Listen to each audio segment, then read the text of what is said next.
Hail to the king, baby.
What's going on, guys? It's me, it's Michael B, and it's Monday. You know what that means. Time for another episode of Chill and Chat with Michael B. And in tonight's episode, we're going to take a look at everything from Wonderland Amusements, everything from Iconic Arcade, and everything from Basic Fun, Arcade1up, and ask the question, what's the next big trend in home arcade? Now, you're probably saying, Mike, what the hell you're talking about? The next big thing in home arcade is the Glenn's Retro Show FU. Well, that might be the next big thing, but I'm talking about trend.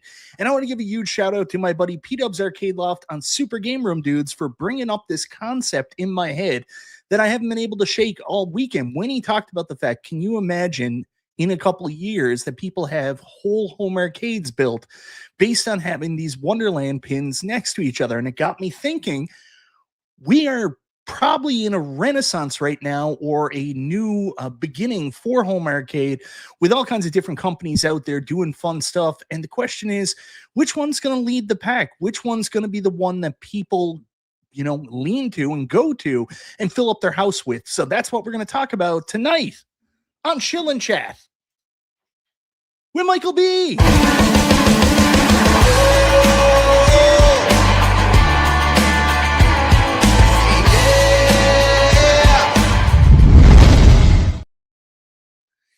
All right, guys, so I apologize. I got some weirdness going on. Like, I press my videos and they don't come up right away. So I have no idea if they're playing and they're coming up late. Very sorry. But don't worry, guys. I'm not alone tonight. I've enlisted some help to come on the stream and talk to me about these topics, keep me on track, also keep me honest, and stop me from just having personal biases. So first up, I want to say a huge thanks to our buddy Todd, Nerd Lounge Master, coming fresh off 2 hours on Open Fridge. You are a madman. We're going to talk a lot about you tonight. Todd, I'm so confused by your background. Where are the totes? Where are the totes? We've gone through, you talked about a renaissance. This is a renaissance of my arcade space. I have upgraded everything. We are stepping in a new direction. You can actually see me. There is no totes behind me. There will be pinball tables behind me. I will be the next biggest thing in the home arcade community right here on Chill and Chat with you. It's like you're living in 2019, man. You're killing it. You're killing it. No, I took this weekend. I've been working in the arcade room trying to get all caught up, and I got a new streaming desk. I got multiple monitors. This is like the trifecta of it. So looking forward to continuing to get this done. Very professional. The only thing it's missing is Joe Cade's blanket, and I'm going to keep using that joke forever because of his blanket. And I don't care if he doesn't like it. And then on top of that, we've got a person you may know. I think you're on 1, 2, or maybe 15 shows with this individual. Yeah, there he is. Hey, Pixel. What's happening, brother? What's going on? I'm here to talk everything iArcade. That's what I was told. Yeah, we're not going to do that. That was the next big thing, right? That's what it could have been. It absolutely could have been, but it's not. Oh, Unfortunately. Jay, how are you? Again, you just spent 2 hours on Open Fridge before this. Guys, if you haven't had a chance yet, every Monday, right before Chill and Chat with Michael B, these guys go live. They have an excellent show, probably one of the best intros in all of YouTube home gaming shows. I'm not a big fan of, AI and using AI, but when it's done right, it's very good. And the fact that you have a cartoon stock jock is just chef's kiss. Yeah, and that was an accident when that was made. AI just kind of like, hey, and then I'm like, wow, that looks like stock jock. And then he says, and then the AI made him say that, and I was like, that actually works. So it all come together. And the whole thing is AI, but it was edited and I pieced together. If you ever use AI, you can't just make it do that whole intro. So. But no, I appreciate that, Mike. I appreciate all your support, and I look forward to hanging out with you tonight. Awesome. We also got Joe-Cade here. Joe-Cade actually was on Open Fridge tonight as well. We just all just came over here, so why not? You guys are awesome. Thank you so much for doing that. Joe-Cade, I promise I will put it to bed. I will retire the blanket jokes. I'm sorry. You can go for it. You know. No. I don't. There's no go for it. I loved. Honestly, that wasn't. I hope you never ever took it as a slight. It was just more of a kind of like. Friend thing, right? Like you were like, how's my space look? And you had a blanket, and then it was to keep everyone abreast. I had a blanket as a background, and I never heard the end of it from Dubs and. Well, you see the new T-shirt he's coming out with, so. Oh, I know about that. That might be my best seller. Quote from Michael B. Joe, thanks for joining us tonight. So the whole premise of tonight is this is a very fun time in home arcade. I mean, we just had Wonderland Amusements. Their pinball machine came out. Some people got them right away. Other people, not so much. So I'm going to give a nod to our buddy Nerd Lounge Master, who took everything with like the best grain of salt. Like, what an absolute trooper. And this absolutely gave me life through this whole process. As much as I was sad that he never got his pinball, I was also really happy for all the jokes. And this is probably my favorite meme I've seen. Everyone with their Wonderland pinball. Nerd Lounge Master.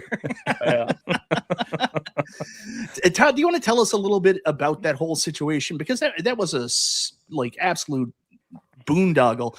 I mean, you were backer, what, 13? There's a word. Backer number 13. Yeah, I was one of the original backers, and when mine got shipped out, it went through On Track, which is just some random company that I've never really dealt with, and my box B just disappeared off the face of the earth. Nobody could find it. Nobody could track it.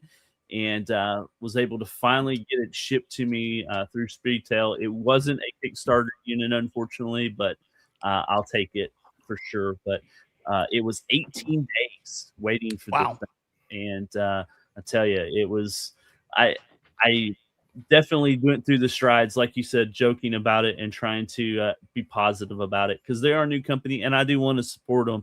But it was a little ridiculous having to deal with that. So let's hope that Teenage Mutant Ninja Turtles isn't like that. So. Yeah, and I'm not 100% sure what went on there. I mean, like, mistakes happen, especially with new companies and stuff like that, Yeah. them putting stuff out. Joe-Cade, I don't know if you can legally say this. Do you have any experience with On Track? Is that something you're willing to talk about? They're a client of mine. They're a supply chain, and they're a third party. It's called NRE. So that, they're not a direct. They're not a direct supply chain. There's manufacturing, and then there's distribution. So I felt so bad for what happened to Todd. He knows how I feel about him. He's such a gentleman, and he has such a long fuse. We really connected in Cleveland, and he handled it with great diploma. And I'm really happy it's resolved, Todd. Yeah, thank you. I do appreciate that. And honestly, I was to get through it. I felt the best thing to do was just to laugh at myself, and I was happy to see everybody getting it, everybody getting to build it and play with it. So show your mug. Yeah, it's. So our buddy Galaga guy at 88, he helped him out getting through it too. He made him a mug. Yeah, box B mug. Box B mug. Yeah, you can order it. I grab it real quick. It's like right around the corner. Yeah, he put up I think we were on live or something. It was, I'm gonna make this. It was on AA. He's like, I'm gonna make him a mug. And he bought it. It was, yep, there it is. He's got his look box at mug. My other favorite thing, Todd, through this whole process was you were taking your pictures of like when your stuff got there, and like everybody else had these nice pictures of getting in their home. Yours was like a murder crime scene outside a warehouse. It literally was. Yes, it was for sure. Well, anyways, story had a happy ending. You've got it in your possession now. Have you had a chance to put it together? You've cleaned up your area, but have you put it together? I have not built it Oh, yet. man. I am working hard to get everything behind me cleaned up so that it can have a predominant place behind me during every live stream of Arcades Anonymous, Open Fridge, everywhere I go, because I really do want to show it off. So it's on my to-do list, and hopefully I can get it done quick. He had a little setback. He decided to fall through his ceiling. Yeah. I also heard about that. What happened there? Were you up in the attic or something? Yeah, I was up in the attic moving some totes. I know what you're going to say. I was moving totes. And there's a place up in the attic that has just no sheeting for whatever reason. I don't know what they did. And in this particular, I slipped and my foot went right through, and it's right. It literally was right above my 4KP. So installation all over the 4KP. It was crazy. And then I spent majority of the time cleaning that up. So it's been a crazy hectic for 2 weeks for me for sure. So are you any good at like sheet rocking, I guess they call it, or putting up drywall and stuff like that? I'm not the best at it, but Yeah. I'm definitely going to get to learn how to do it efficiently for sure. Yeah, it's not rocket science, but I will also tell you, we have a bathroom right over our kitchen, and our toilet has overflown a couple times, and I've fixed it. And like to the naked eye, you'd never notice. You walk in our kitchen, you're like, wow, this is a normal kitchen with everything normal. But up close, you're like, oh my God, what is that giant lump there? I did not do a good job putting it back together. Jay Pace is completely right. He pulled a Clark Griswold. So I was thinking the same thing. Yeah. Really quickly, guys, I want to jump on this. Mark Gainey, $20 super chat. Thank you so much, man. You didn't have to do that. 3/4 pinball is the new trend, clearly. Love Iconic, but that's just a revised version of what we've been doing for several years. I buy it all, so I'm happy regardless, but pinball is the new trend. Love what you do. Thank you so much, man. Thank you very much for the support as well. Greatly appreciated. I work hard, and sometimes it's appreciated. So thank you very much, my man. I say I work hard, but I don't. I don't work as hard as other people. Like other people have show notes and plans. I just kind of, it's called chill and chat. Tabs, multi tabs. Yes. Hey, listen, I've been putting up pictures. I'm ready for some of this stuff. And that's one of the first things I want to talk about is, of course, Wonderland Amusements. Look at man. That's the big news. That's the big news this weekend, man, because obviously the leaks came out last week showing us our first look at the TMNT Battle in the Sewers, Wonderland Amusements Pinball. We got a couple looks at what the playfield could be like. Then, of course, we had WonderCon this weekend where it was the first official reveal. And I don't have it up, but I'm going to bring it up in a second. Some video from B. Kong Sarus, who, after much pressuring, finally decided to go to WonderCon and interview Peter. So we're greatly appreciative of that. But while I'm getting that up, guys, what do you think of this machine? We'll start with you, Joe. Okay. I love it. I mean, I'm a sucker for Teenage Mutant Ninja Turtles. It's from our generation. Anything 80s, forget it. And the reviews have been tight on it. It's affordable. I'm not for these criticisms that the art isn't 80s-esque, that the art isn't old school. It doesn't bother me if it's new age art. If it's something from our generation, I'm definitely going to gravitate towards it. I'm going to probably pick it up for sure. What about you, Jay Pixel? I'm the complete opposite of Joe. So I don't like the comic book art, but I understand that some people do. So we do have Turtles kind of goes across generations. So the drooling turtles, I was kind of like, it just looks like they're spitting everywhere on the side art. But I think I've gotten your side art like snobbery from you. I told you it happens. I was sitting there going, but I do like the trim. And I know that a lot of people like it, so I'm just gonna say it's a personal preference. I prefer the like stern version. I'm just in love with the stern version. So every time I look at that, I'm like, it's just not quite what I want. But the thing is, you could just reskin it. I mean, you can just reskin it.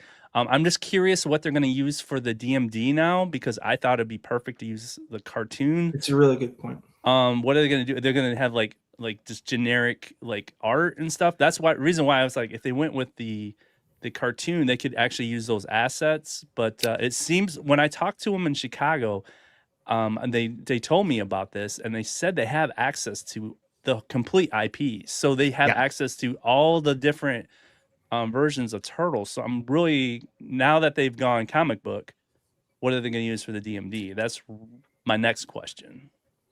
All right, we'll put a pin in that because I'm going to come back to that. That's a really good point, and I want to talk about that. But Nerd Lounge Master, you're, I think, the only owner so far here, I will be soon, of a Wonderland Amusements Alice Goes to Wonderland pinball machine. What do you think of the second entry, even though you don't have your first entry built yet? I love it. I love the only negative thing. I'm opposite of Jay here. I love the comic book style art. I think it looks great. I love the trim. I love everything. Even the generic plunger. It just looks good to me. The only negative thing I can say is the speaker grills, which is an easy fix. I mean, you can swap those out or do something different. I don't know why they just didn't go. If you splash green all over it, why not splash better green on the speakers? But other than that, I'm really excited for this. And I literally was talking to my wife last night. Like I said, they're coming out with Teenage Mutant Ninja Turtles. She's like, you haven't built the Alice in Wonderland yet. I said, I know, but I really want the Teenage Mutant Ninja Turtles one. And she's like, well, you can order it, but I don't know where you're going to stick it. And I said, I don't know either, but we're going to find a place for it. So I'm in on this. I'm hoping that I am pre-order number 13 again. I hope you're not, because I don't think that's a terrible number. But no, I'm really ecstatic for this. Mike, so can we touch on Bill Retro's comment? At Games already did the 80s cartoon, and I don't want to pile on Jay, but I wanted something different. And I agree with Todd that the artwork is more Fiorita, Sam Keith type, Toxic Crusader. I definitely understand where Jay's coming from, but yeah, this is different. We already got the 80s cartoon. Yeah, but I want it done right. That's fair. So I got Mike's snobby like side art thing all of a sudden. I think I've been hanging around. I understand, Jay, where you're coming from. I'm the kind of person that whenever I see a franchise or a property that I have nostalgia for, I want it to be from my era. Do you know what I mean? I want all the stuff to be from where I am. So like when they do Spider-Man and then all of a sudden, like the last Spider-Man game, and all of a sudden Venom isn't Eddie Brock. It's, Norman Osborn. Yeah. Not Norman, but his son. Anyways, like that's new from like a different era. And I have to be realistic. I'm a 45-year-old man. Time moves on. There's different iterations of things, and yet you have to let it go. Where I'm a softie on this one, I'm actually a big IDW comic fan, not necessarily for Turtles, but like I really got heavy into them back in the early 2000s when they re-released, like they did a new G.I. Joe series. They did a new Transformers series. Yes. So, I love I really like their updated artwork and stuff like that. The other thing I like about the IDW comic Turtles is this reminds me so much of like the illustrations for the movie. Like, I don't know if it was like a take on Eastman and Laird in the movie. I found the IDW stylings to be, so that's not necessarily a bad thing. The cool thing you mentioned is about the assets in the DMD, and this is something we're not really familiar with in this space, but people that are from the pinball world are all too familiar with.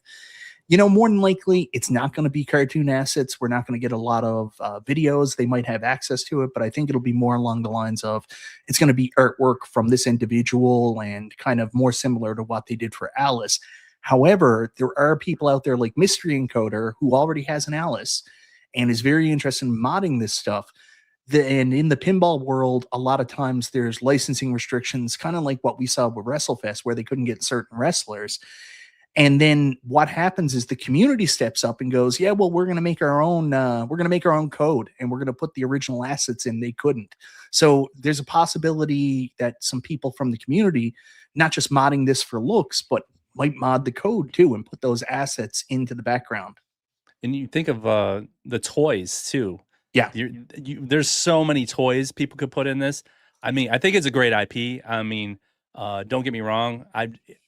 It's growing on me as far as the artwork, but I just, like I said, they just look like they're spitting all over everything to me. And the other side, I'm like, what's the saliva look? But like I said, it's the IP. I actually grew up. My kids grew up with the 2012 version. Yeah. So they like that version. I watched it with them. So Which is completely different than this. Yeah, but there's Turtles Forever was the movie. Oh, Turtles Forever was awesome. And that does the multiverse and the Turtles. So that establishes that. So every turtle thing is established as a multiverse. So I'm good with it. So I'm good with the comic book. And I know some people are saying it has to be Last Ronin. I'm like, Last Ronin, I think Stern should pick up a Last Ronin and make like a dedicated thing. Aren't they making a movie on the Last Ronin? They were. I think they got canceled. Dropped. Yeah, they got canceled. But I think that would deserve maybe a full like a Stern version instead of maybe like a Wonderland. But we would be able to mod the crap out of this and make it look how we want. So, and it's gonna be a lot cheaper than buying. I showed you the one I wanted. Yeah, you want the LE, like that's want the wild. LE, man. That's I don't know if I told you about this. I was so close. I reached out to the guy last night here locally that had the TMNT premium, and he was selling it for like $9,900 Canadian, which really good price. And I just didn't have money at the time, so I reached out to him last night and I was like, "Hey, you still got that TMNT?" And he had just sold it, so it wasn't an option anymore. But I got something I wanted better, so I'm okay with that. B-Kong thankfully went to WonderCon and had an interview with Peter. We got a lot more information on the turtles, on this beautiful machine. It looks like the artwork on the cab right now, they're not saying it's finalized, but it's finalized. You know what I mean? Like they're saying it's pretty close. It's really the field that they've got to finish up now. So we got a little bit of information on like how it's built. Jerry's doing again. So again, they went with Jerry instead of someone more versed in pinball, but he's taken his experience from the first one and putting it on this one as well. I don't know about the code, how that's going to work, but the big takeaway that I got from this interview that I think everybody is kind of going nuts about right now is the price. Like we were all wondering, would it be Kickstarter? Would it be going to retail right away? And no, it is going to be going live from their website, and the introductory price is $7.99. Like, are you surprised? Like after seeing them come out of retail for shocked. So Joe, I'll start with you. It's $7.99. Where are you on this product? Is this? I'm getting it immediately. I don't even have to talk to the wife about that. Not that she wears the pants, but when you're dealing with disposable income, if it's something. The G is the marker. If it costs more than $1,000, you have to have a conversation with your wife, with your spouse, rather. But yeah, I was like Jay said, and Todd, I was stunned at a price point like that, coupled with the IP. It's going to be mega. I think this is going to sell like crazy. Now, before we go any further, Fat Hog, he did mention that it is for backers, and that is true. So the first people that are going to get an opportunity at this are the Kickstarter backers. So it's going to be like a limited buy in the first 48 hours. So Kickstarter backers get first go, but anybody else that signs up on their website, I've already signed up. If there's inventory left, you can also get it for $7.99. So let's be clear of that. Yeah. It'll go up after the first 48 hours for everyone else. That's not what I heard, but you might be right. I heard that it was $7.99 for everybody, but Kickstarter backers got first shot. What did you guys hear? Did I hear wrong? I thought that was what he said. I would have to re-listen to what I agree with you, Mike. I thought the same. Yeah, I would have to re-listen to it, but from what I understood, they got first dibs, and then it was going to open up to everybody else. That's right. Backer number 13 is going to have. No, this is breaking because Todd has been saying this whole time he really wants it, but he hasn't. But it sounds like he's committed. This is kind of breaking news. You're This- right. I will put a ring on it. I will whatever I need to do. Do I need to sign a contract? Yeah. What do I need to do? Yeah. It's and as I look at it, it's kind of growing on me. I ain't gonna lie, Mike. It's kind of growing on me. It's really cool. B Kirby saying $7.99 for everybody. Fat Hog says he thinks it'll be $50 to $100 higher. I mean, I think it's very cool. They're honoring the people that backed them and supported them in the beginning. I hope they offer it to some other people in the initial offering. I don't think it should just be for the Kickstarter backers. But the thing is, they're doing the $200 off, wasn't it, during this show too? So they seem to keep doing these little like micro sales every now and then for these events. They're really goodwill. There's a lot of goodwill going on with this right now. 100% agree. And I got to say, it's interesting because I think they hit this right at the right time. Whatever the delay was that they had getting this product out because it couldn't come out Christmas time actually worked in their benefit. The fact that this is coming up so soon after the initial launch is actually completely in their favor. Because there's all this craziness and FOMO and excitement now because of the initial launch and how much people like it. For Nova Sonic's comment, do we know the answer to that? How much is shipping? They're apparently they're using On Track again, but just for Todd. Come on. That's funny. Oh boy. No, I don't. They put it in 3 boxes this time. Yeah. As much as people were upset about that, I mean, that's old hat for home arcade. Anybody that ordered At Games Legends Pinball and it was all about the 2-box mystery packages and stuff. So which is funny because our friend G.I. Joel, he has the reason why he has an At Games HD. He got it so cheap is because they didn't know there was supposed to be a second box and he didn't have the back box. But Joel is pretty handy, so he just built his own. So, and guess what he made? He made a Turtles. That's when he skinned it. He skinned. He has this, and then when they finally dropped the Turtles table, he's like, "I'm done. I'm good." It's so. But I see him in the chat, and he seems to like this one. So I'm very curious if he's going to get one. This is a great point by Chris. Most of the engineering was worked out already with Alice, so the weight should be significantly less. That's what I you would think. So. You would think so.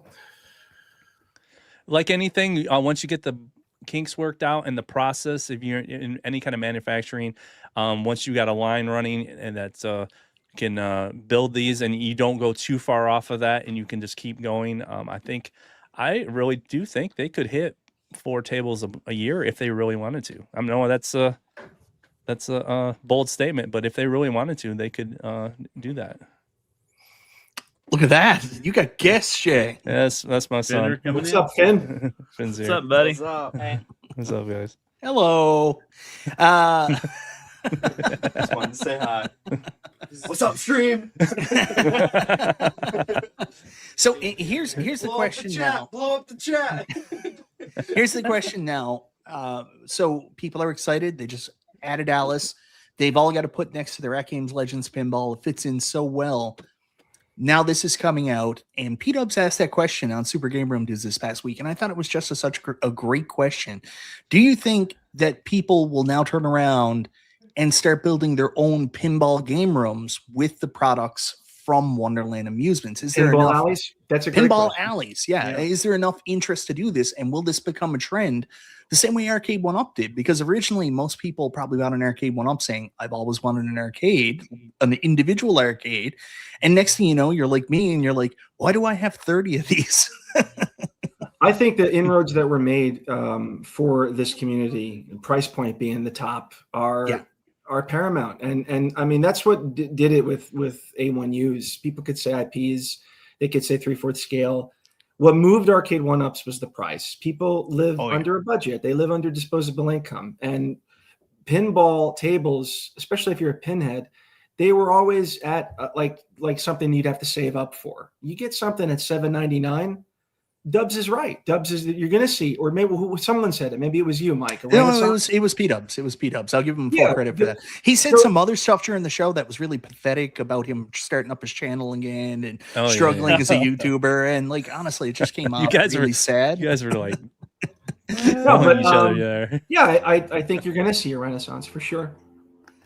What about you, Todd? Like, you've got one of these. We're not sure whether or not it went through the hole in the ceiling as well as you, but we're assuming it's okay. So do you see yourself now? You've got one, you've got two of these, provided this is good. Do you see yourself becoming a multi-pin man and maybe setting up like a whole space, kind of like what you've got with your Arcade1ups behind you, where there's multiple there? Yes, and I'm worried that it's going to spread to another storage unit. That's my biggest no. concern.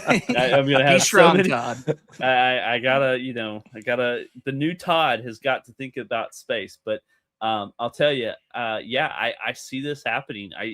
If they get another exciting IP after Teenage Mutant Ninja Turtles that like blows my socks off, I could see 3, 4, 5 of these in my home.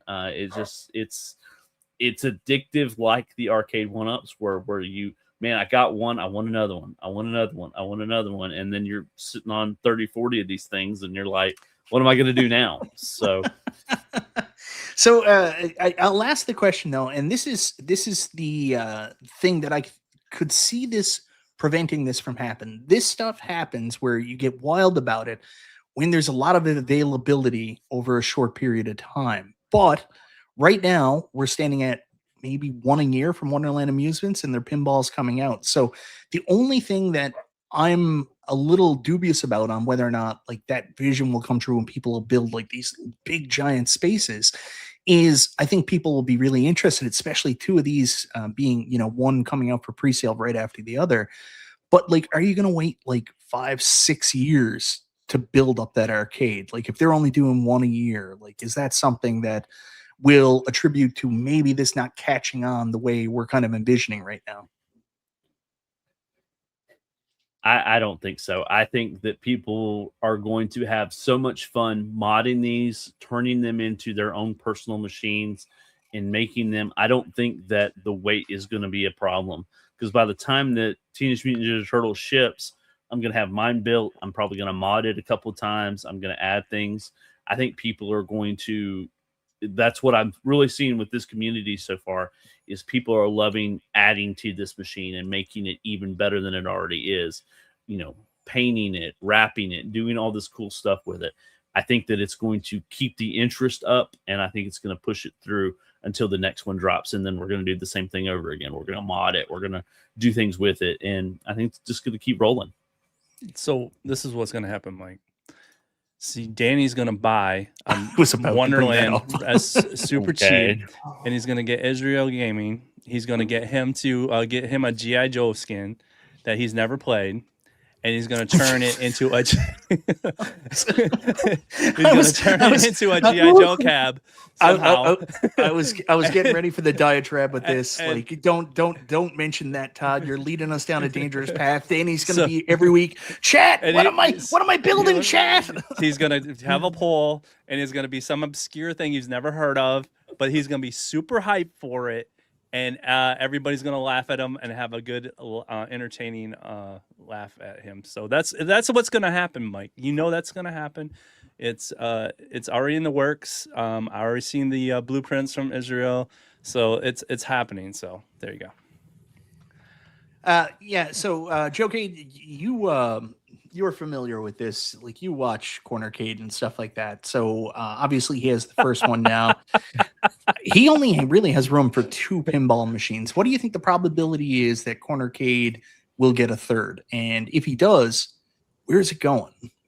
Closet. I saw Cornercade's the apex of his home arcade room, and he was able to sandwich and fit in a lot of A1Us. So I think there's more than enough space for Danny. I look forward to. Thank you. I look forward to this. I think that home arcade is just starting. That we haven't really hit the pinnacle of it. I think there was too much focus for a long time on cabinets when the actuality is that that's not an arcade. When you go into an arcade, you see pinball tables, you see claw machines, and I credit A1U for the claw machine. You see bubble hockey. Yeah. And James, there's that TMNT. He leaked that picture. They're getting it now. They're getting, you know what? When you go into an arcade, there's more than just cabinets. There's other stuff too. So all you have to do is make it affordable, and to Todd's point, marry it with an IP that resonates.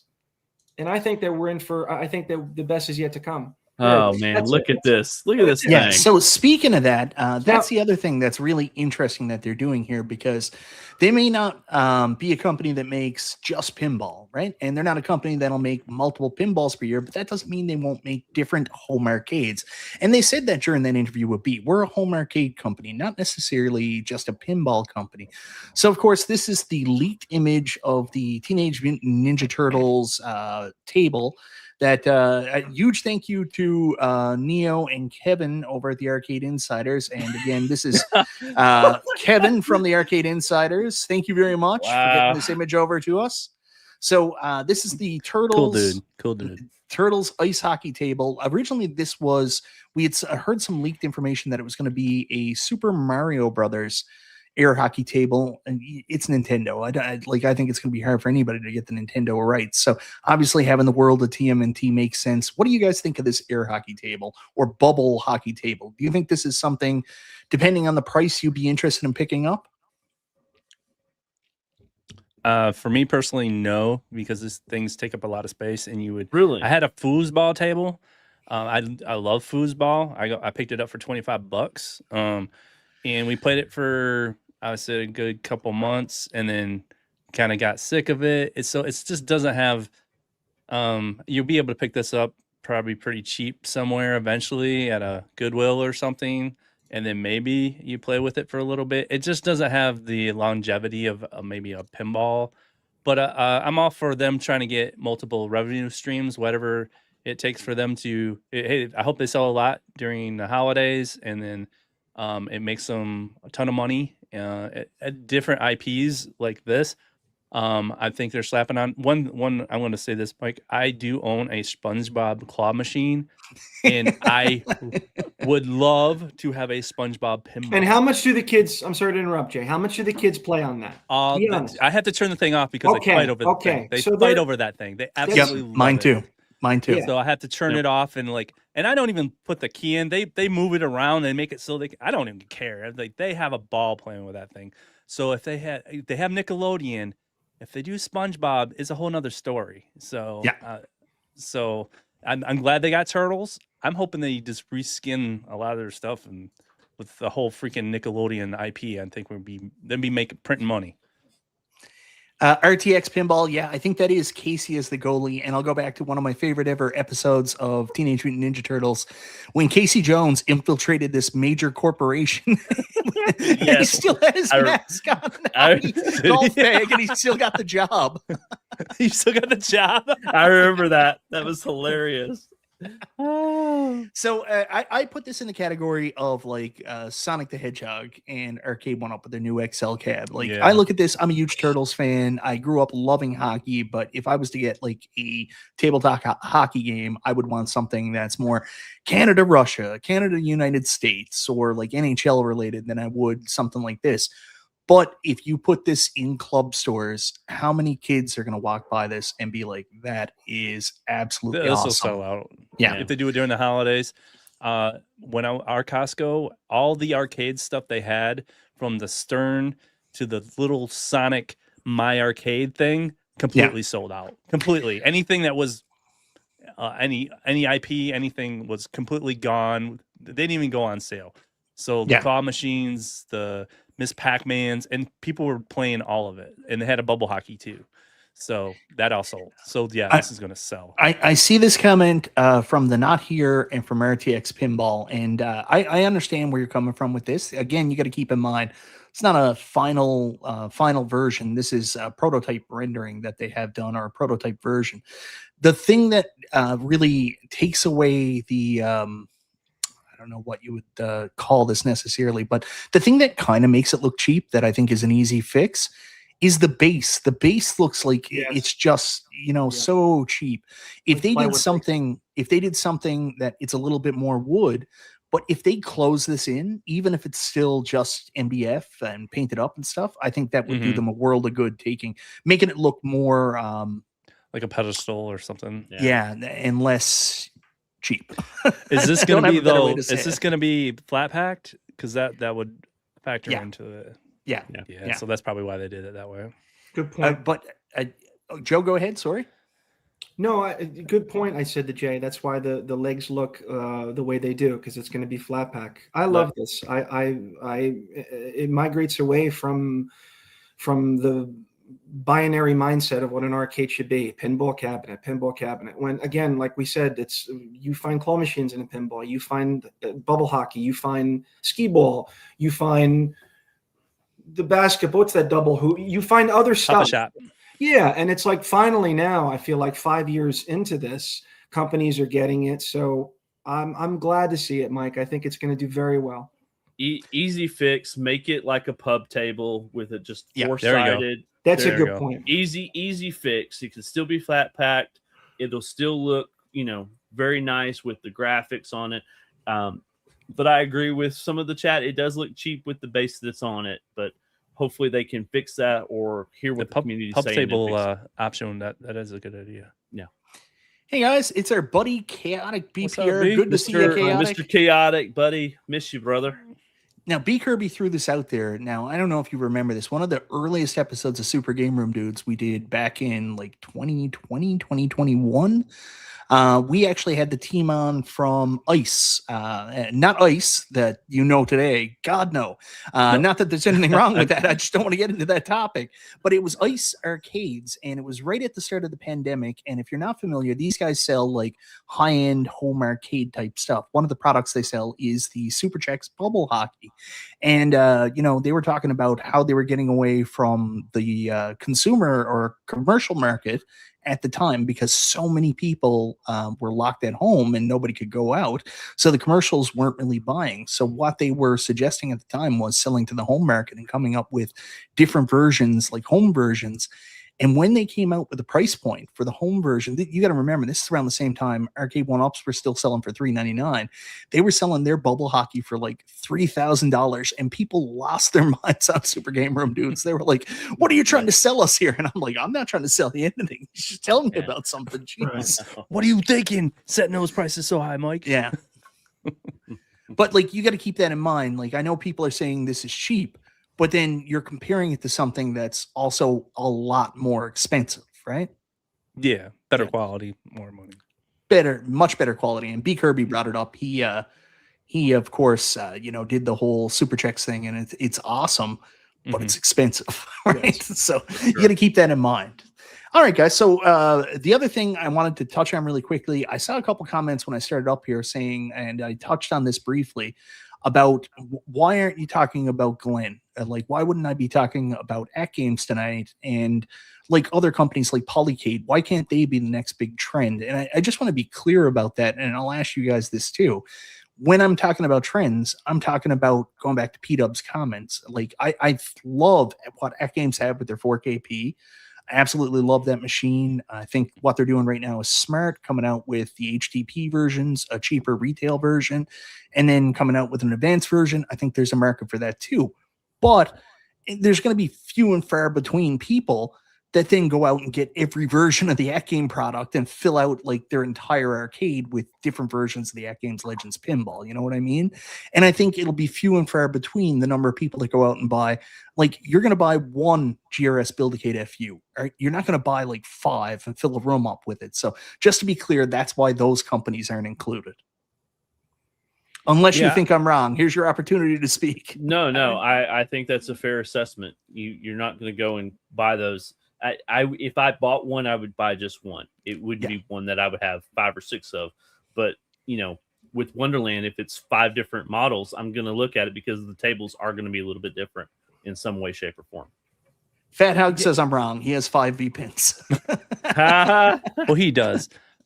But no, I always see this was Glenn's like one-off. This is my dream cab, and I'm gonna. He's not even committed to selling more than what he's sold. So I always thought this as this is his like just his project he's been dreaming of doing for years, and so he finally got it. He's going to make it real, sell it, and then this is going to be one to rule them all as far as multicades go. So it's going to be able, and then I always see him like adding. He's doing all these stuff with controllers. He's going to have more decks. So I see him like supporting it that way. So it's not going to be selling a new FU. It's going to be selling, which is a terrible name, by the way.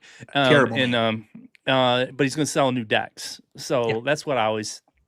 I've seen it. I have the I joked about it, but the Arcade, and I have Glenn's deck on that, and it's the perfect multicade for me. I mean, I can play my 4-way and my 8-way controls, and then it has a trackball, and we play a game called Reactor. That we played in Chicago when we went, and my son that was in here, he got addicted to Reactor, and that is the perfect way to play that game. So I have a machine that can, with the right controls, good controls, and that's what, if you don't have the iArcade, this is going to be pretty much the same thing. Yeah, and I want to send out special apologies to RTX Pinball, who does have all the At Games products lined up in one room. He just sent me a message to show me. I get it too. It's a little bit different. I mean, he's doing reviews for the company and stuff like that. On top of that, he's doing a lot of testing too, isn't he? So that's different. When you're working with the company, trying to work out bugs and stuff like that, that's completely. I have the ALU, the new one from Sam's Club, and I'm not going to buy 3 of those. I will tell you, if I had my time back, I would still have my original At Games Legends Pinball HD. I would have kept it because I went out and got the Buy Stuff back box, and that machine was so easy to set up for VPX. I had an awesome VPX setup on it. I could play everything I wanted, and I stupidly sold it because I needed room and I needed money to buy other things. Stupidly sold it.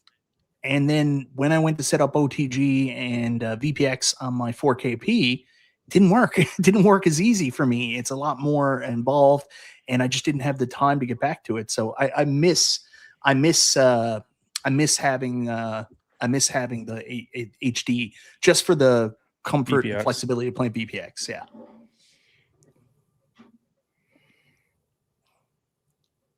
Pause. Anyways, guys, let's move on and let's talk about another product line now. This one I want to talk about is, of course, Iconic Arcade. And I like giving credit, especially when people do things that I bash them for or give them a hard time for. I gave Iconic Arcade a lot of shit for not updating their website. And I went today, their website has been updated. They've updated the name to the Iconic XT, and they've also put down the tracking information for the new tracking coming from the boats. So congratulations, Iconic Arcade. I won't complain anymore. Thank you for updating your website. So there you go. Can you buy it from the website yet? No, still can't buy it. So it is, the pre-order is supposed to go live again when the cabinet gets closer. So we're anticipating the cabinets getting here like the end of April. Expect the pre-order to go live probably early to mid-May. So you're going to be able to get in and do a pre-order on the initial shipment. So anybody here have an Iconic Arcade on pre-order? We know Danny in the chat does, and he's going to go nuts. Both Jay and no. Well, Todd pre-orders everything. Yeah. I didn't even know he did until you mentioned it one time. Like, really? Hey, man, Todd, good for you, man. You got that $550 price point, which is just rocking right now. Which one did you get? Did you go with Alpha or World Warrior? World Warrior. Yeah, that's the hotness I liked as well. Were you upset that my complaining got them to change the side art? No. Okay, good. I was not, I honestly was not as upset about the side art as other people were in the community. So, and I don't hate anything that was changed on it. So I'm happy. Let's just hope I get it. Okay, that's the thing. I was actually looking to see what my order number was, hoping that it wasn't 13, but we'll go from there. It was 6. So here we go. We've got a brand new line of arcade products coming out. And originally, I wouldn't have put it in this conversation. I would have and I wouldn't have, because I was under the understanding that this was going to be more like a iArcade. So you bought it. They were all going to have that 6-button configuration, and then you could add games to it. Now, you would add different games based on the publisher on the cabinet. Looks like that's not the case, and I'll give them credit again, because we've got next coming up after this comes out, which similar time frame, I think, to what they're doing with Wonderland Amusements. Once this comes out, people are happy with it, they'll drop the pre-order for Double Dragon, which is going to have 3 buttons, which is accurate to the original arcade. I got to give them credit for that. So, Joe Cade, I'll start with you. What's your thoughts on Iconic Arcade, the upcoming Double Dragon, and what are the chances you think this can become a new trend? And I'm sorry, I didn't explain that enough, but go ahead, man. What do you mean? What do you mean to become a new trend? Well, a couple of years ago when Arcade1up first came out with the XL cabs, for me, I was in love with them. And I was at that point, I was like, I'm going to downsize my 3/4 collection because I want to go all XL. You saw the YouTubers like Cornercade is, he jumped on that a little late. Cornercade jumped on that at the worst time when there were no XLs coming out. But, you've got this new product coming out. It's more of a full-size arcade, especially with the widescreen monitor and the bigger control panel. They might get that feeling I got when I bought my first XL cab, where I'm like, oh, wow, this is a lot better. I like the bigger screen. I like the bigger size.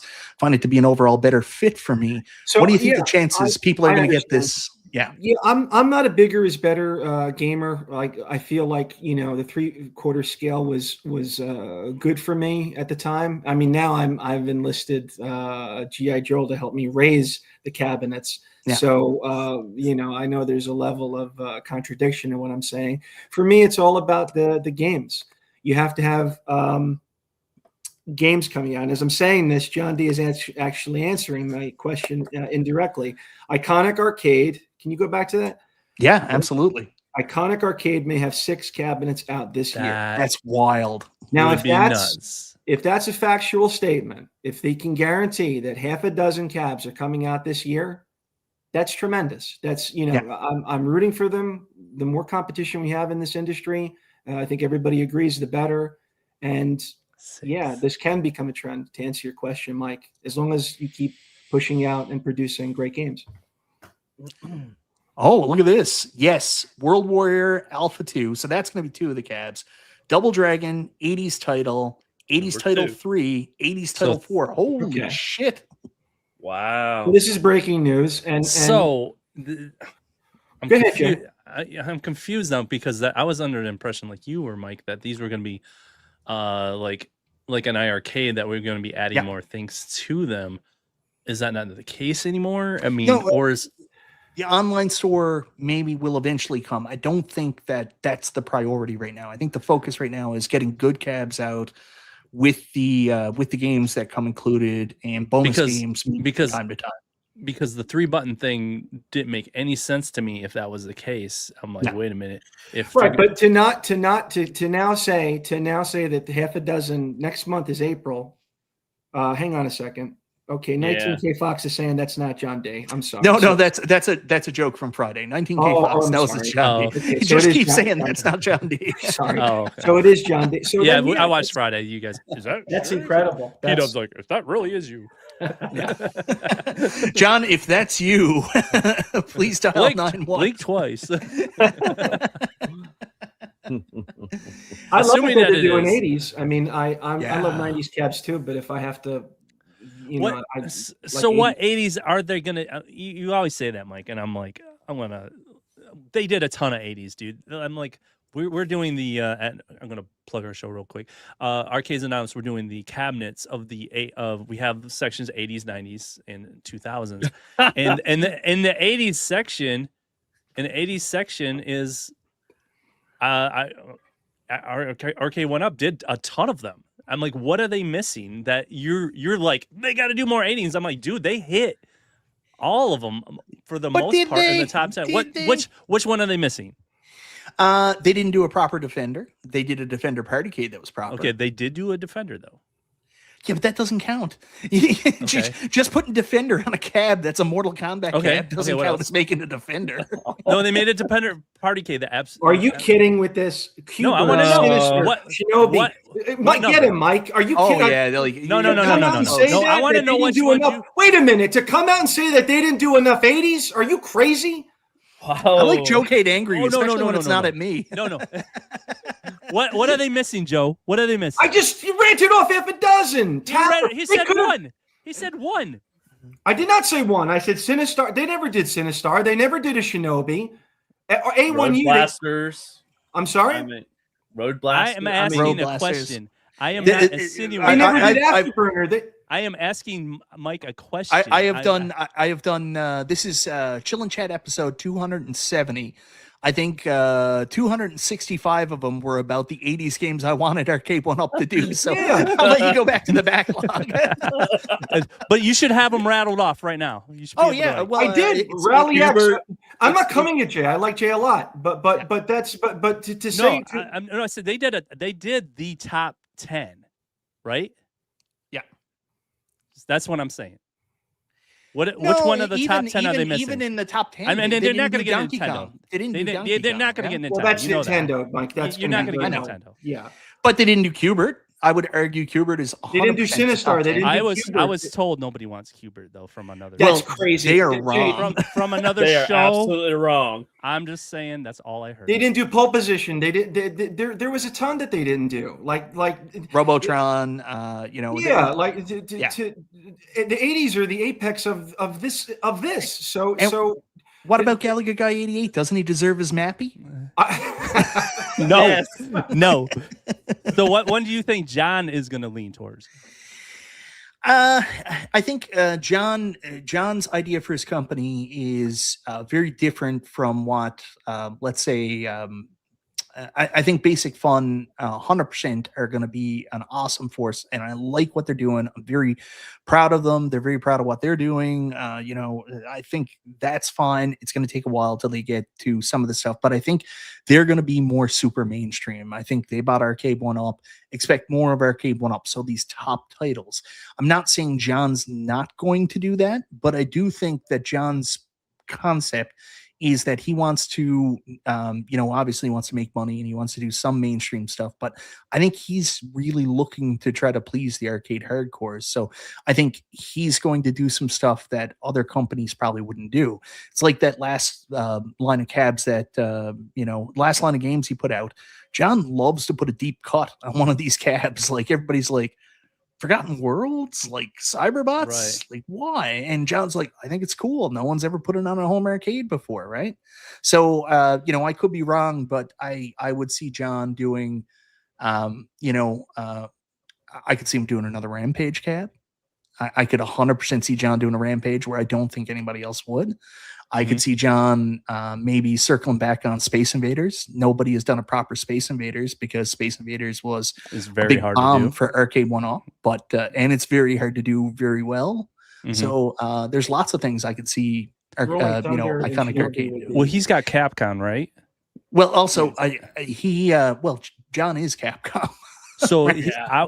what about like a 1943, 44, 45 cab? Maybe I'd like that would be Because tough. that would be to me one of them that I'm a dedicated cab to that.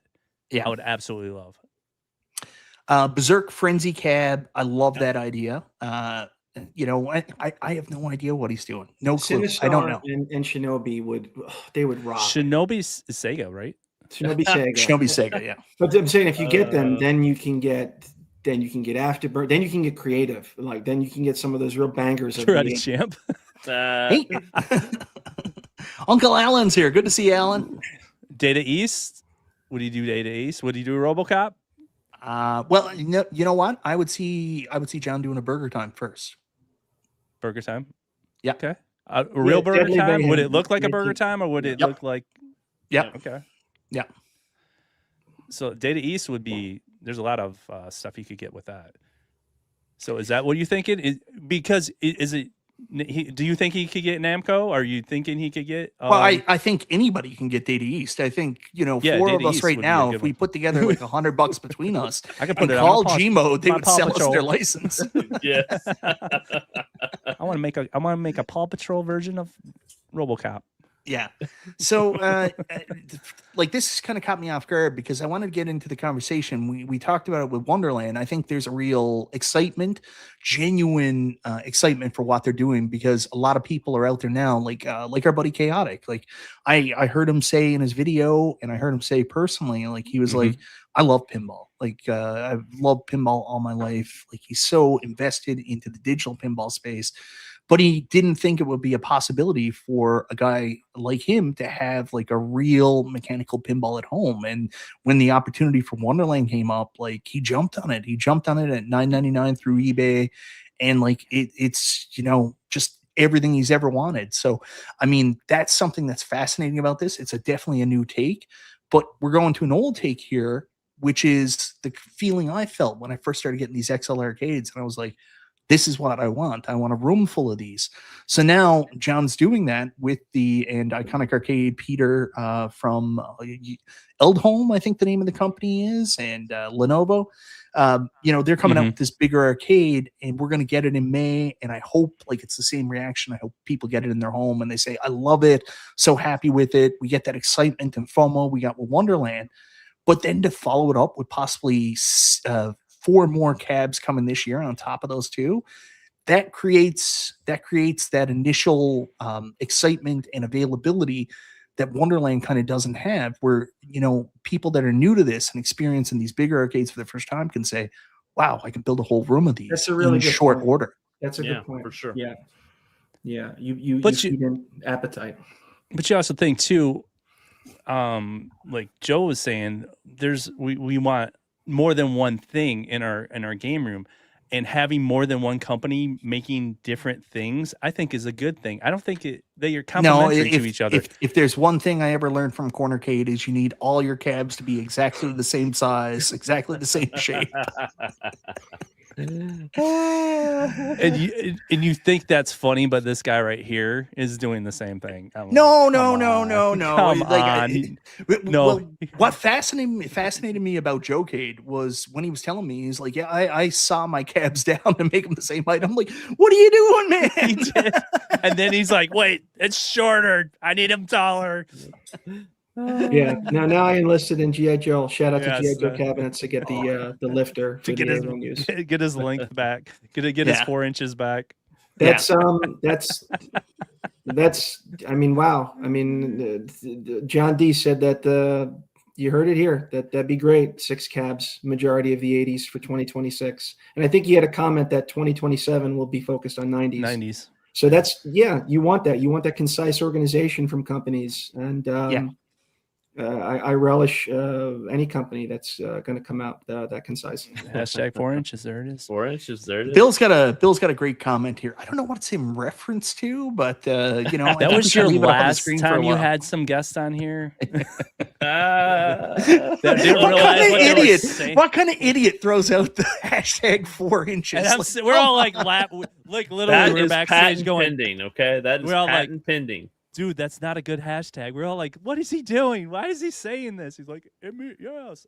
Wait a minute. This is another great one. He's on fire tonight, John. The next 380s cabs after Double Dragon will all come from 3 new publishers to Iconic. Interesting. Yeah. Well, what publishers does he have on his first cab? So, well, the publishers that Iconic have worked with so far Capcom. is Capcom and then Technos through Arc System Works.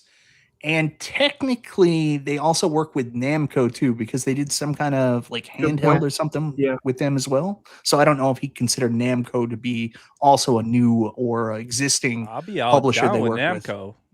Yeah. Because you know what Namco means. Mappy. Mappy. Tekken. Oh yeah, believe me, I'm telling you right now. There's a long line of people that have been harassing John D about making Tekken now for about at least a couple Tekken years. 2 to 3, not 1. Yeah, that's the problem. Everyone's like Double Dragon, but it's the first one. Yes, Deadly McMahon. I saw his cab about comment about 90s cabs coming in 2027. I pretended I didn't see that. More 80s. No, The I 80s. know that. Listen, John said two things that line up perfectly. I'm with Joe Cade. There's certain. He said gun games and shooter games are going to come in the future, and I mean, I'm down. really the best of both those worlds. I love the 80s when it comes to arcades, but when it comes to gun games and shooters, I'm sorry. I'm not gonna say the Exidy shooters were terrible. I could have a little a little bit of fun with those, but at the same time, if you're gonna get a gun game, you're gonna want Terminator 2, you're gonna want Time Crisis, you're gonna want House of the Dead, and for some reason, some people want Carnival, Area 51. Those are the games you want, and they're all 90s. And when it comes to racers, I've said it every time Arcade1up has released a game that's a racer. I'm like, Outrun, good start. This is what I want next. Then they come out with Ridge Racer, which ended up being a really badass cab. That cab was actually great, even though I shit all over it because I was like, Ridge Racer reminds me more of PlayStation. It ended up being a great cab. Fast and the Furious, I know it's a spiritual successor to Rush, Cruising USA, but if you're doing a racing game, it's either Daytona, it's either Rally. I'll throw Sega Rally in there, but I kind of throw that in the Daytona pile because they'll probably end up being on Cruising the same cab. for less of a Cruising and Rush. Those are the seriouses you think of. Ooh, Rush. I forgot about Rush. Yeah. You're talking 90s, Mike? Yeah, they're all the great racing games. The 80s racers, it's funny, Sega had both Outrun and Hang On. And well, you got to put pole position in there too. Good call. Yeah, you're right. I'm sorry. Yeah, like classic what do you arcade put collectors. what about Super Sprint? That's another good one, Jay. That's another good one. Here's the thing. I will tell you, don't worry. John D wants to do Super Off-Road. It's going to happen. He won't get Super Sprint. You'll get Super Off-Road. Oh, yeah. He's been all over Super Off-Road for years. It's going to happen.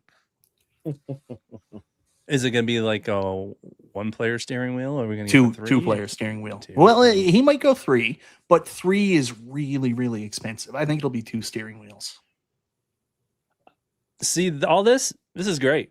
I'm glad that there's other companies than we were just relying on Arcade1up. So, are we going to shove all of one company in one room? I doubt it. God, no. But we're gonna. These guys could be. One of them releases a cab. One of them releases a pinball, and then we got basic fun doing the basic Pac-Man, Mortal Kombat stuff that get everybody interested in this, and I think everybody would have enough to eat. You know what I mean? It's quality, quantity, pricing, and form factor, and competition, and good, healthy competition. If you have good, comfortable. Todd, your racer is the steering wheel comfortable? Yes, it is. See what I mean? No. No, but you have some cabinets. I'm not going to say who that they're not comfortable. So like that's important, to because then what's the point if you're not going to? Oh, I agree with you. That's my biggest problem with. I love what Arcade1up did with the racers. I love their stand-up racers, but there's an in between standing at them and sitting on a stool for them that's impossible, and it's not comfortable. I don't know who's developing these, if they're all like 4'8" or what the hell's going on, but they are not comfortable to play. So whoever's making a racer, and if you're making a bigger one, you got to figure it out. Can you put some kind of sensible seat with it, whether it be some kind of like high back stool or something that goes with it, something that allow you to play with it comfortably, look at the screen while actually reach the pedals. That's what someone needs to do. I think John would probably be the best one for that. Yeah. Because he's not afraid to make a bigger size if he has to, it seems. Yeah, for sure. Yeah. So, guys, the other company I want to talk about, and I was fascinated by this today. We gave, Iconic Arcade the rightful flowers for updating their website. They're not the only company that's updated their website recently. Look at that! I had no idea. Yeah, I know. What's that small little thing? Is that My Arcade? What the heck? No, that's the original Arcade Classics. This is what was sold in stores. This is how the company started. That's the original. I've never seen the original. Yeah. So, yeah, someone told me about this last night, and I wanted to bring this up first because someone said, "Hey, have you checked the Arcade1up website lately?" And I'm like, "No," because I mean, obviously, they haven't had anything new for a while.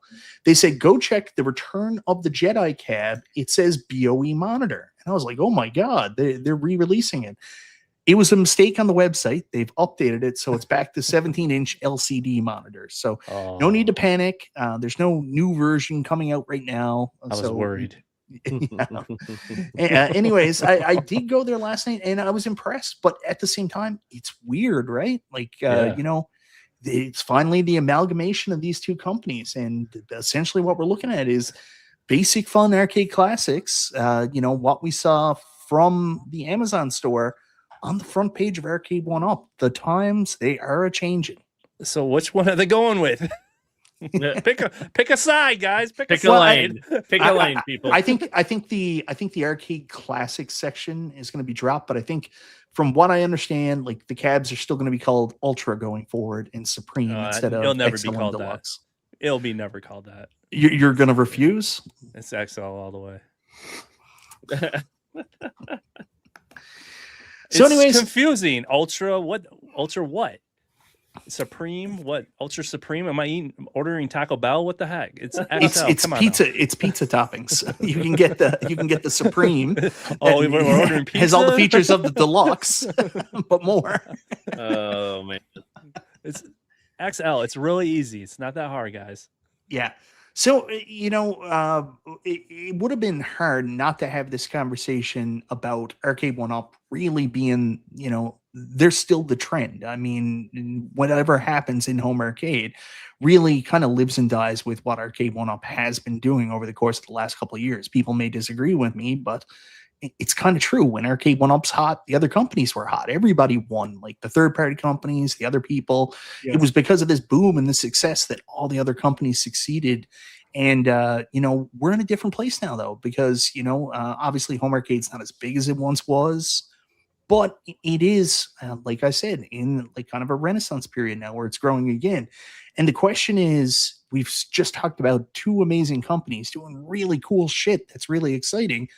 Can Arcade1up still be that leader? Can they be the number one trendsetter? That's the question. I'll start with you, Todd. What do you think? I think they have a lot of work to do if they want to be, you know, on par with some of the other companies that are out there. They're playing catch up now because they had two companies merged together.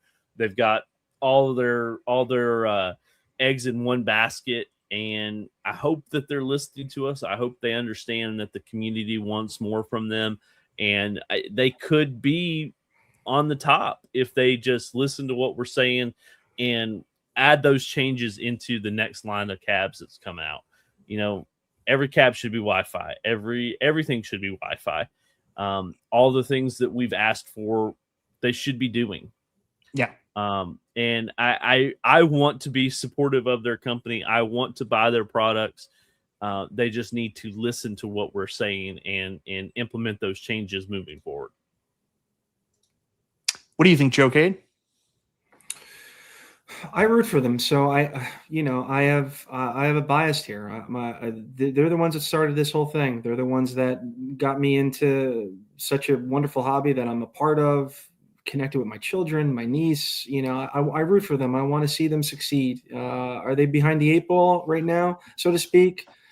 They are, but I think that, like to Todd's point, you have to understand the appetite of your constituents. You have to understand the type of arcades that we want and the arcades that we don't want.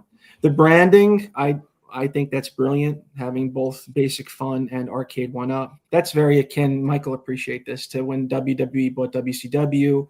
You know, they had both logos. They featured them because Vince knew that there was a propriety there, that there was still, the WCW was a commodity. There was value in that IP to show the two conjoined. Eventually they phased out all. Oh, I'm so heartbroken by that. So am I. They should have made SmackDown Nitro. What they should have done. I don't want to veer, but I like what Basic Fun or Arcade1up is doing. We're transitioning this into a wrestling podcast. No, I totally agree with this conversation. I can't. But what I agree with Todd. I root for them. Competition is good. You know, my heartstrings are pulled with A1U, and I hope they can turn it around. J Pixel, your thoughts, my man? Yeah, I think they're this. You guys say they're behind the 8 ball. I think they have the benefit of still having the mind share of the normies or the general public. Still, I don't think anybody, if they keep putting Arcade1up on the box, they're gonna have no idea that Basic Fun bought them or what. They wouldn't care as long as it looks similar. They have the similar cabs. I've seen the WrestleFest in Sam's Club, and it looks just like it did sitting when I seen a Big Buck Hunter sitting there. So I think if they can keep that eye in front of the public, if they can somehow make a affordable version for Walmart like they did, I don't know if that's gone or not. But if they can just keep it in front of the public, and there'd be none the wiser, and they would still have the public's mind share as far as their name brand, what they do with it, what they make, and how they take advantage or disadvantage, like they wasted WCW, like he's saying. If they're gonna they more than wasted WCW. Yeah, if they're gonna if they put that away like that, then they're just going to fall to the wayside. But I think even though they had some missteps, I think it's good. They're making product. Like it, hate it. If they have mistakes, they have made the most products so far that have actually shipped that people could actually buy. So that says a lot. As long as they keep moving forward and they're doing stuff, I think they have a shot. So, Bill, you're right. Nobody cares who owns Arcade1up. I don't disagree with you there. And, calm down. Don't come at me so hard, Bill. Jeez. Dang, Bill. Man. Wow, Bill angry. striking hard. Bill, but I want to be clear, and I want to preface this in a different way. What was it? Remember the old WWE commercials? This isn't your grandma's WWE or something like that. The reason why I want to say this, and I want to focus on the fact that they own them, is the fact that I really think that people need to understand what this is. This is a reinvigorated version. This isn't the same watered down on life support company we've been following for the last 2 years. This is a new day. It's a new day. Yes, it is. So it's a brand new day for Arcade1up with a new group of people behind them, new money and new passion for doing this. And that's the one thing I can 100% say from Basic Fun so far. Everything I've seen from them is passion. Whether they do the thing the community wants or they don't do the thing the community wants, they're very proud of what they do. They're very passionate about it. They want to get it right. They want to do the right thing. So that's why you see them back involved in social media. And that's why they're coming on shows, commenting on videos, coming on Facebook posts, all that stuff. They're re-engaging. They want to do the right thing. That's the impression I get. So I want to say this is Basic Fun Arcade1up because they're bringing the same, passion and fire that Arcade Classics had. And again, like I said, reinvigorating the original brand that all brought us to the dance in the first place. Agreed. Spot on. Very well said, Mike. Yeah, and John says a company's identity is shaped by the people behind it. There you go. Sorry, Chris, we always go late. You know how it is. I'm going to continue watching my M's take on the Yankees. Baseball season. I'm pretty excited about that too. But then again, hey, I thought you were talking about you were taking off, Joe. You can't leave. You're on the show. So anyways, we don't really have anything new on Arcade1up at this time other than the fact that their website went up. We do have one other piece of news that's a little weird that I did just want to bring up. So this is an ad that came in from, this came in from Amazon earlier, and sorry for not using the Amazon link directly, but here in Canada where they can't ship to me, they won't even give me the price. So this is a image I pulled off Discord server. So right now there's a sale on the Basic Fun Ultra Cab, and you're going to notice something about it. The sale price for the big spring sale is more expensive No, we're not even getting there. The sale price is more expensive than even the Supreme Cab was at Sam's Club on sale just a couple days ago. And then for some reason, it posts the list price at $699.99 when it was never $699.99. Where's that price coming from? I didn't know that. It was I see never this a lot. $700. What was it? They had like some of the cabs like over $1,000, and it was like, yeah, dude, these are never $1,000. I mean, so I don't understand. I don't know if that's something you can, when you list it, you can say, do you before everybody gets upset and gets really mad? This isn't Arcade1up doing the pricing. Just be clear about that. And I'm not shitting on this company. I'm just bringing the light. There is when it comes to Amazon and Arcade1up, they're sold through who? Spreetail. That's right. Spreetail.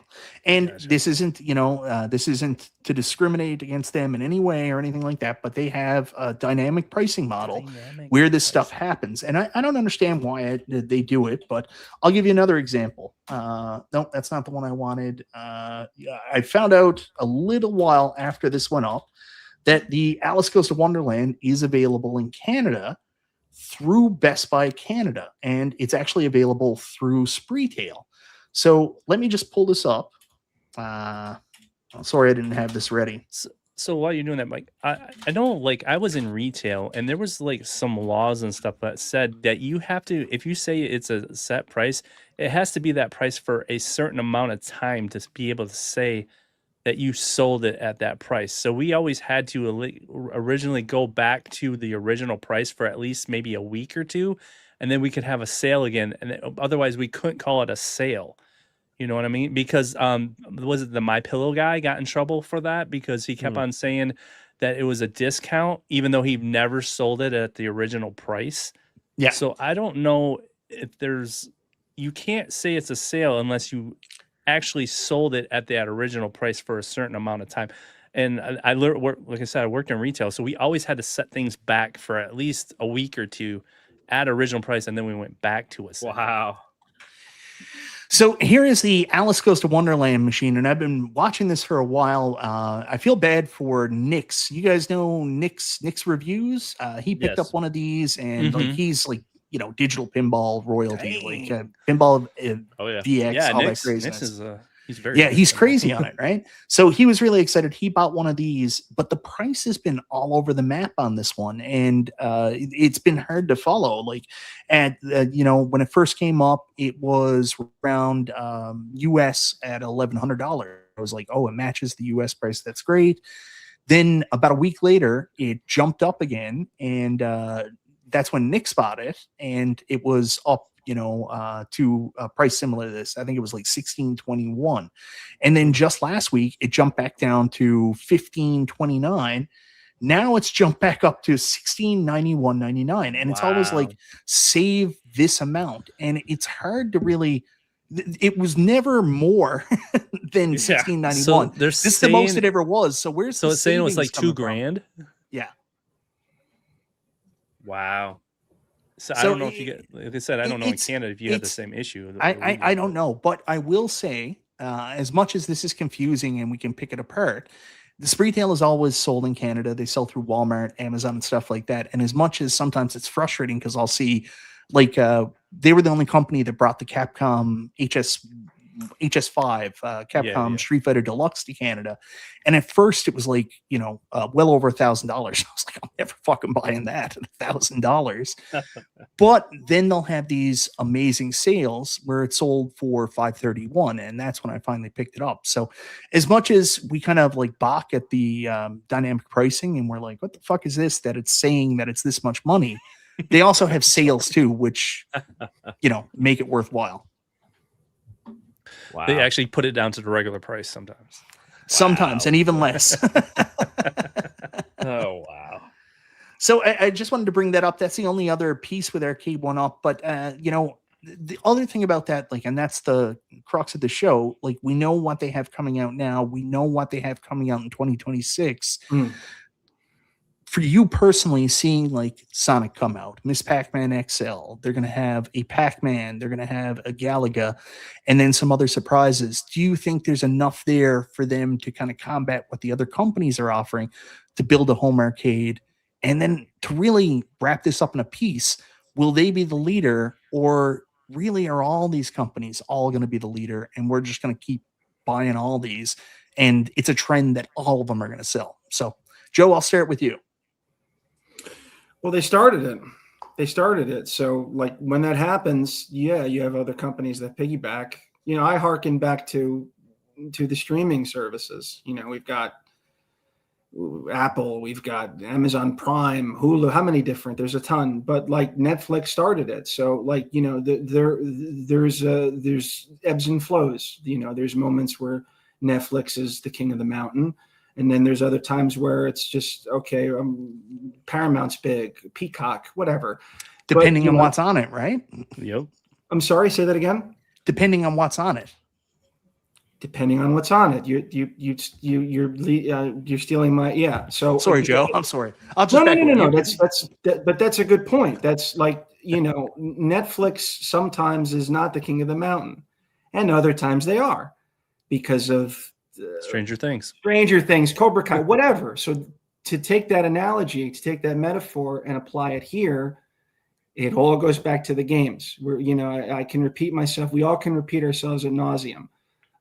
So you need that level of clarity, quality and quantity, and transparency. I appreciate John D coming on the show and letting us know. Sorry, it's a longer answer to your question.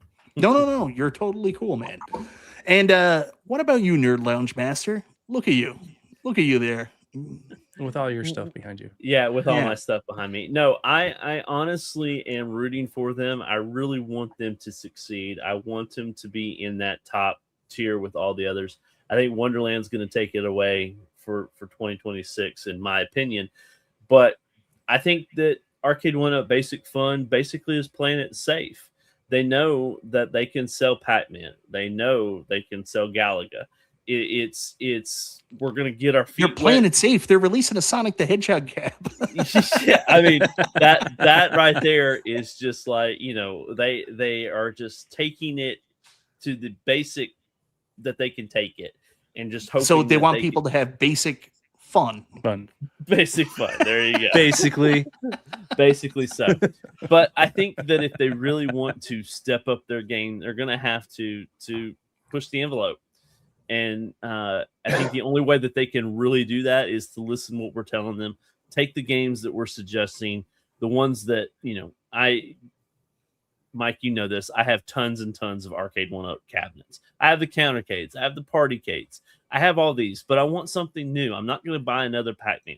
I'm not going to buy another Street Fighter or whatnot. You know, give me something unique. And if you want to be on the top, you're going to have to give me something that isn't out there already.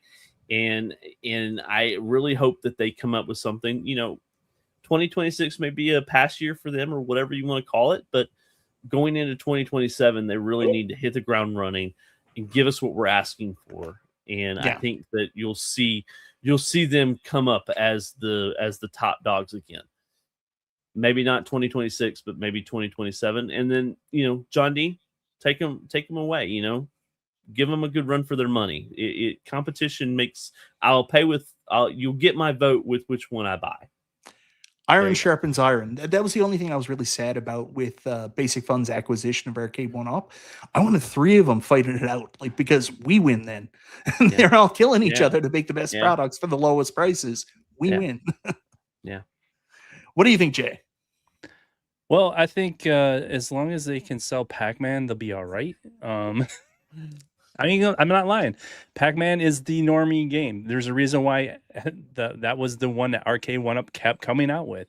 So if they can keep a stable, like you said, the Galaga, Pac-Man, Centipede, keep those coming, and then build off of those. But do you think about it? Like I said before, they have last year has come out with the most cabs. Yeah. Who's come out with more cabs than they have? They have Star Wars, they had Centipede, they had Wrestling, WrestleFest. What was the other ones? Star Wars, Centipede, WrestleFest. I think There's that one was more. it. There's one more. Oh, isn't there? What's on the? No. Hold on. Let's pull this Oh, back. let's look at their website here. Two WrestleFests. Two WrestleFests. WrestleFests. That's what you're getting Okay. confused on. Yeah. Yeah, okay.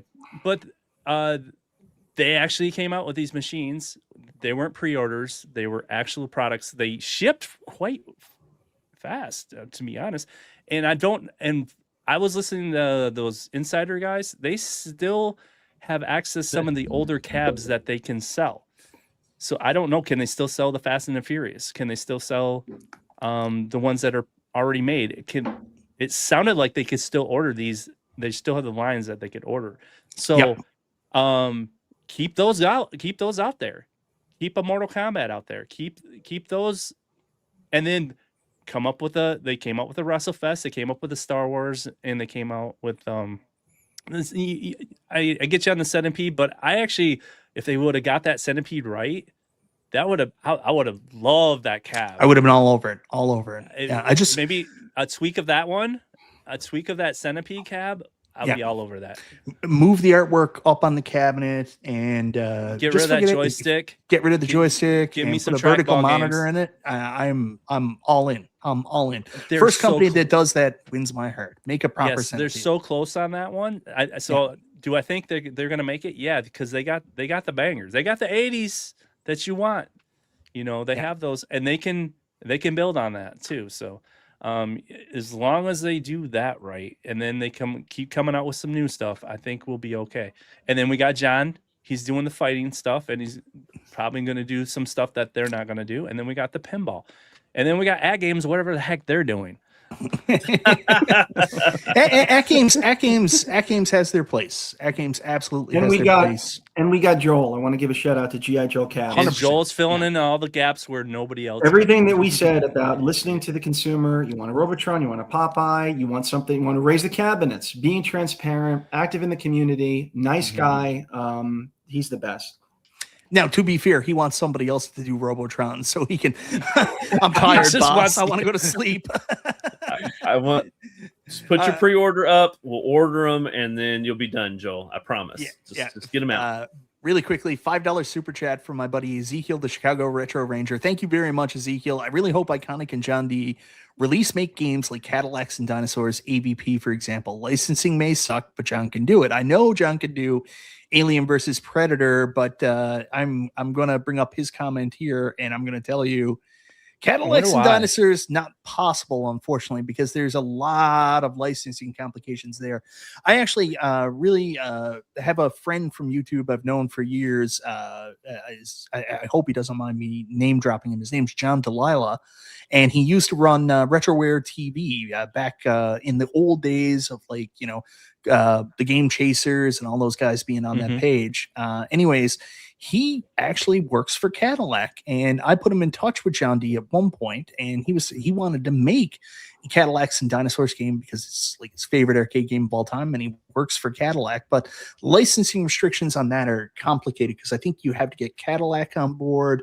You also have to get whoever owns the comic book rights to Cadillacs and Dinosaurs, whatever the IP is there for either comic book or IP or comic book or cartoon. I can't remember. And then you've got to get Capcom. So there's 3 different factors that would make that really difficult. And there's probably some music rights in there somewhere too. Yeah. And B. Kirby, thank you very much coming in at the end, gifting 10 Michael B. the Game Genie memberships. Greatly appreciated, my man. Thank you so much. See if I can get it up to see who's getting these memberships. I always like to know who gets the memberships. Looks like Devastator Omega, Brian G, Bobby Broadway, Stan ZB. There's a lot of them. Yeah. Bobby Broadway, faces. There he is. P-Dub's P-Dub's absolute favorite person to comment on Super Game Room Dudes. if you watch the entire history of Super Game Room Dudes, every episode, and you pull it up, P-Dub says hello to Bobby Broadway more than anybody else on the show. No worries, Bobby Broadway. No, you don't need to be sorry at all. I'm glad you're here, Bobby Broadway. Thank you so much. Sorry, and, I think John D remembers talking maybe to John about that. So thank you very much, John. And $4.99 super chat again. Danny is jealous. I super chatted you, Mike. So here's another one. Oh my God. Good job, Ezekiel. Oh, the kids are eating ramen this week. Thank you very much, Ezekiel. Oh man. He's like, screw you, Danny. Anyways, I think before we go, I do got to bring up the poll really quick. If anybody else wants to piss off Danny, go ahead. No, don't say that.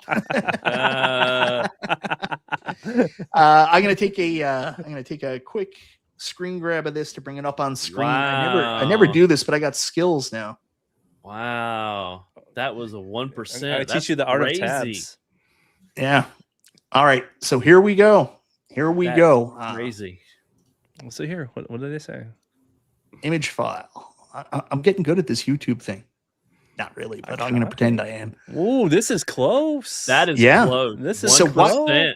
What company product do you think will be the next big trend in home arcade? And the winner by 1% is the iconic arcade XT cabs coming in at 38%. Wonderland Amusements Pinball coming in at 37%. Coming in third, Nothing Home Arcade is Dead. You pessimistic people. Jeez, what's going on here? And then I really am surprised by this. Arcade1up remains on top 9%. I think it's because they're not fresh in everybody's mind. Yeah, right the now. mind share isn't there right now. Yeah. They're not fresh in everybody's mind. And plus, the last time we did anything with them, no offense to them, but not everybody is in love with the concept, what they brought out, Sonic the Hedgehog. It was a huge announcement. I mean, Sega, Sonic, going to get Bandai Namco, for them, it's a absolute home run. Miss Pac-Man. The Miss Pac-Man's coming out. Come on. Yeah. But wow. Oh my God. Holy shit. Danny's going to be super pissed. Jason Little Alien's a madman. Thank you so much. That is crazy. Would you look at that? Wow. Wayne's Tech Talk got it. Wow. Dude, the whole thing is like just scrolling so hard right now. Yeah, man. Jason, thank you so much. That's crazy. Everybody in the chat, you get Pinball a car. Junkies is in there. RGT. Wow. I want a refund if you don't read them all aloud. What are you nuts, Jason? Wow. I should probably mention to Jason, I upped my memberships to $10 a person right before the show. Maybe it didn't take. Oh no. No, it's only $1 to get in. Thank you so much, Jason. That's greatly appreciated, my man. I'm surprised. Arcade1up remained at the bottom, but then again, let's be honest. What's exciting and what's creating FOMO now? The release of Iconic and, of course, Wonderland Amusements. That's the freshest. That's what we're really excited about. So I'm not surprised to see that. Like I said, I hope they just take turns. Like, each one of them come out with something, and like I said, we're all eating good if they do that. And like I said, Ad Games could do something. Rigged. That'd be cool. Oh my gosh! Oh my. Wow. Joel, if you just waited, you probably would have got one. $20 super chat, B Kirby for Danny, LOL. Thank you so much. Suck it, Cornercade. Oh wow. And G.I. Joel, thank you so much, my man. That's mostly a huge thanks to Joecade and his very kind and very well-deserved shout out. Also, suck it, Danny. Love it. He has another $5. He has another $5. Love it. And, You might want to end this. next week, Mikey. You might want to end this. Next week, if you want to piss off Danny on my show, go ahead. I love it. Thank you so much, guys. And Joe, Mike, can you let the 50 new people know what they get with their memberships? Every now and then, just maybe. You know what? To spite you, Brooklyn, I'm going to do a ton of work on the memberships tomorrow. I'm going to take the day off work. I'm going to spend the whole day doing shit for my members. Like, I'm going to be sending them out. You got to be like clickbaity with it too. Like, everybody would want to know what it's about. So you got to be really. I'm going to do the Mean Gene hotline from WCW. What I really Joe, think of P-dubs. Yeah. If you want to find out what I really think of P-dubs, 99 cents to join the Michael B memberships. I used to call Okerlund to hear that stuff. Did you really? Are you kidding? That was a mark. Are you kidding? Wow. Oh my God, guys. Danny's okay, but Mikey B is more. Look at that. Thank you, G.I. Joel. Thank you so much, Stock Chuck. Danny is okay, but I like Mike B more. Yes. You guys are nuts. Alan, I paid for mine. Uncle Alan, I paid for mine. Oh Hey, no! there we go. Oh no! Oh my gosh. Oh, no. Oh my God, you guys are crazy. I'm going to end it because it's turning into something gonna be else. Not like- so much a show You anymore. can be But Mikey. You can be Mikey 4 pins pretty soon. Mikey, Yeah. Mikey 4 pins soon, and I got more information on that pretty soon, guys. But oh my Oh, God, no excels, Danny. Love it. Love Thank it. you very much, Mitchell. 1 cent more than you, Danny. One more cent. You guys are wild, but this is breaking down, and I greatly appreciate it. But we'll stop the fun there. I want to say thank you so much, all you guys, for coming on, jumping on. Thank You've you for already having us. been on for like 2 hours, and then I keep you for another hour and 40 minutes. So thank you so much, guys. And Todd, thank you so much for coming on. Everybody, send their condolences to Todd. Todd's got a lot going on right now. I don't know if he wants public information, but he's recently lost somebody that's really close to him. And Todd is one of the absolute nicest people in the entire community. If anybody deserves support or, support because their cab doesn't get delivered on time and it's really funny because they make it funny, and then you still feel bad for them, but at the same time, it's still funny. But on top of that, seriously, guys, send your love and support out to Todd. He needs it right now, and he definitely deserves it. So thank you so much for being here, Todd. And guys, obviously Monday nights, go check out Open Fridge 2 hours before my show. Wednesday night, you can check out Arcades Anonymous, where Todd and Jay also show. And Todd is also debuting a new show, Just Todd, coming to you Sunday morning. Just Todd. Just Todd. Yeah. 3 in the morning, 3 in the morning. I will be there drinking coffee Yeah. with Todd. drinking coffee with me. What? Chaotic, why are you really depressed? You could have came on as well, man. Open invitation. What's going on here? I don't know. He's I going don't know. live. He's going live. He's going live. Yeah, but guys, also, if he's sad, I gotta throw Table out some tennis love. with Todd. I gotta Tennis with table Todd. tennis with Todd. I gotta I will throw do out that. some support for Chaotic as well. He's also on Arcades Anonymous every Yep. Wednesday. Sometimes he's not able to, but he does do a show every Thursday called Yo Retro, one of my favorite shows for watching at Games Yo. Pinball News. Also recently started covering Wonderland Amusements. He's going to be having new episodes coming out with people coming on, showing you tips and tricks to play much better than Michael B. So if you want to learn how to actually play, But not don't quite watch as me, good as watch him. RTX. Not No, quite as good as well, no one's as good as RTX. No one is good. Anyways, thank you for all the love and support, everybody tonight. Thank you for being here. Thank you And to check my out Joe. guests. Check out Joe. And oh yeah, shit, Joe. Joe. Shit, Joe. Can't even Oh yeah, vote. that guy. That guy That right guy. here. Joe, so Joe got his own channel. Check out his videos. But Joe, you've been doing a lot more stuff with Vito recently too. Yes, You and we're Vito doing back Perfect together. Storm. Check out Perfect Storm. We're on Tuesdays at 8. Jay is there. It's an open invite. Anybody can join. And I also How many shows are you on, Jay? I also Like want 20. to shout out. I want to shout out Sheldon, who on Fridays does Gamer Happy Hour. So with his wife. So- Absolutely. Yeah, one of the funnest, greatest community-driven shows. Like they get on there, just a wonderful couple. They absolutely love each other. They have fun, mixing drinks, talking to the community. It's a great place to be. Go check them out every Friday night after Super Game Room Dudes. And I remembered to start. What's the word? Redirect. Redirecting. I never ever knew if I could do it before, but I figured it out last week. So there'll be a redirect every Super Game Room Dudes directly to their show. Awesome. Novasonic wants to talk about movies. We would get into this, but then he'll just start talking about F1 and I'll be sad. So we'll end the show there. Thank you, everybody, for tuning in. This has been Chillin' Chat with Michael B. Good night, everybody.